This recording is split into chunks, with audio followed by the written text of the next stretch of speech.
آغاز ہم گلگت بلتستان سے کرتے ہیں. ٹیلی فون لائن پر ہمارے ساتھ ہیں جاوید منوا صاحب. ہم نے آپ کو بتایا جاوید منوا صاحب پاکستان تحریک انصاف کا ہی ایک گروہ جو کہ چیئرمین پی ٹی آئی کا مخالف ہے, ان سے آپ کا تعلق, لیکن آپ نے بھی الیکشنز کا بائیکاٹ کیا. جاوید منوا صاحب السلام علیکم. السلام علیکم جی sir, thank you for your time.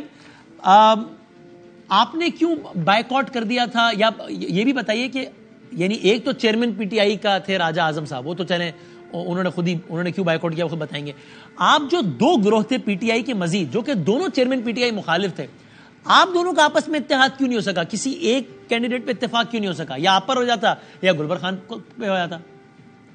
دیکھیں جی, آپ نے بڑی تفصیلاً آپ نے گفتگو کی, لیکن گلگت بلتستان کے جو حالات ہیں وہ ذرا تھوڑے سے مختلف تھے. 4 جولائی کو سی ایم صاحب ڈسکوالیفائی ہوئے جی. اس کے بعد راجہ صاحب کو اسی رات راجہ اعظم صاحب کو جو ہے پی ٹی آئی نے نامینیٹ کیا. اگلے دن باوجود الیکشن جو ہے اس کا انعقاد نہیں ہو سکا. اسمبلی جو ہے وہاں اسمبلی کے اندر پولیس آئی اور یہ سارا معاملہ آپ سب نے دیکھا. اس کے بعد نیگوسیشن شروع ہوئی. میں نے اگلے دن جو ہے وہ ہم خیال گروپ اناؤنس کیا تھا, اور اگلے 3 دنوں میں راجہ اعظم صاحب بھی ہم خیال گروپ میں آئے. انہوں نے بھی ڈیفیکٹ کیا پراپرلی, پی ٹی آئی سے ڈیفیکٹ کر کے وہ بھی ہم خیال گروپ کا حصہ بنے. اور یہ اس کے بعد تھا جب چیئرمین پی ٹی آئی خود انہیں نامزد کر چکے, تو اس کے بعد تھا یہ. جی جی جی اس کے یہ بھی بعد میں ویورز کو بتا دوں, بڑی انٹرسٹنگ بات کہ چیئرمین پی ٹی آئی نے جن کو نامزد کیا کہ یہ میرا امیدوار ہے, وہ بھی آپ کے گروپ میں آ گئے خود بھی.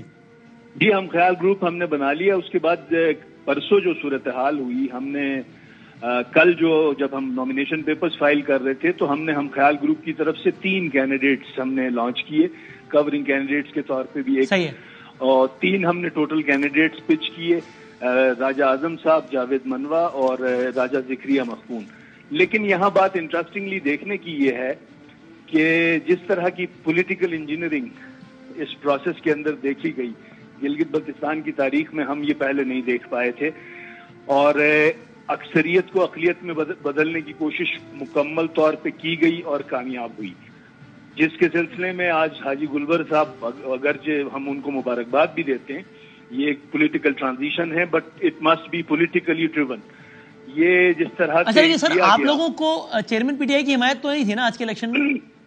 نہیں, آج ہم لوگوں کو پی ٹی آئی چیئرمین کی حمایت حاصل نہیں تھی, لیکن ہماری جو اکثریت تھی, میں نے آپ کو اس دن بھی بتایا کہ کمپوزیشن اوور آل جو تھی پی ٹی آئی کی ٹوٹل 20 کے الیکشن کے اندر 10 سیٹیں ٹکٹس پہ پی ٹی آئی جیتی تھی. ہم 7 آزاد امیدوار جیتے تھے, جن میں سے 6 جو ممبران تھے انہوں نے پی ٹی آئی جوائن کی تھی, اور ہم ان میں سے 5 آزاد امیدوار ہم خیال گروپ میں تھے.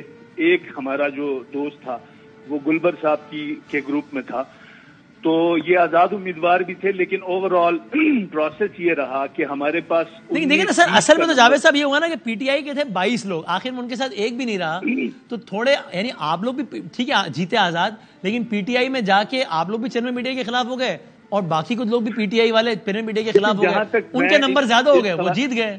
تو یہ تو دیکھیں نا, ان کے ساتھ نہ آپ رہے نہ وہ رہے, ان کا نمبر زیادہ ہو گیا, وہ جیت گئے.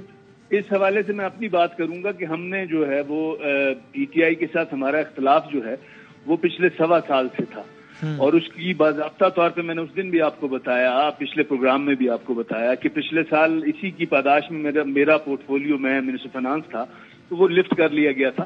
لیکن اوور آل ہمارے جو تنظیمی اختلافات تھے, گورنمنٹ کے مسائل تھے, ان چیزوں کے اوپر ہمارے اختلافات ود ان کیبنٹ تھے, پارٹی کے اندر تھے, اور فیڈرل پارٹی کے ساتھ بھی ہم نے ریز کیا تھا. 9 مئی کے واقعے سے پہلے 7 مئی کو ہماری لاہور میں ہماری پارلیمانی party chairman P T I Imran Khan صاحب سے ملاقات کی تھی. وہاں میں نے یہ تمام تحفظات برملا جو ہے وہ ریز کیے تھے. آج اب یہ سارا سلسلہ ہو گیا کہ آپ نے ان کا بھی چھوڑا اور یہ معاملہ بھی ہو گیا, وزارت اعلیٰ بھی دوسرا گروپ لے گیا, آپ کو ریگریٹ ہے چیئرمین پی ٹی آئی کا ساتھ چھوڑنے پہ؟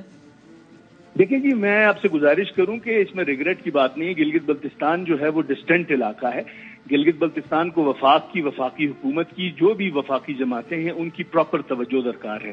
ہمارا یہ ماننا ہے کہ کوئی بھی سیاسی جماعت, جو وفاقی سیاسی جماعتیں ہیں, ان کو گلگت بلتستان کے لوگوں کو, گلگت بلتستان کے منتخب ممبران کو اپنے فیصلے خود کرنے دینا ہوں. بہت اب یہاں گزارش یہ ہے کہ ٹھیک ہے, بہت شکریہ.